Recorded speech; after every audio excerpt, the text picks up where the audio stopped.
High, welcome to my another mini blog. তো আজকে সকালবেলা ঘুম থেকে উঠিয়ে দেখলাম বৃষ্টি ভেজা, খুব ভালো লাগলো। তারপরে মা দিয়ে দিয়েছিল মায়ের হাতের তৈরি চাউমিন, যেটা খেতে খুবই সুন্দর ছিল। আর এটা খেয়ে আমি পুরো এনার্জেটিক হয়ে গেছিলাম। তো তার জন্য ভাবলাম কিছুটা বানানো যাক। এদিকে মা দেখলাম মাছ ভাজছিল, আর আমি ঠিক করলাম যে ভুনা খিচুড়ি বানাবো।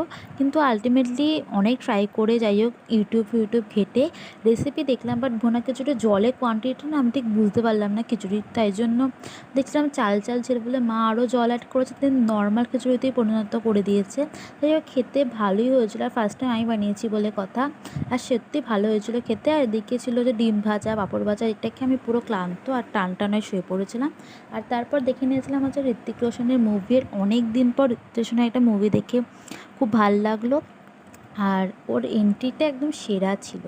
তো যাই হোক, তো তারপর ভাবলাম যে নেল পালিশ পরা যাক। দেন অনেক দিন পর এই নেল পালিশটা পরলাম, এই কালারটা খুব সুন্দর লাগলো। তার জন্য এইভাবে দিনটা কেটে গেল। ব্লগটা ভালো লাগলে লাইক করে দাও। Bye bye.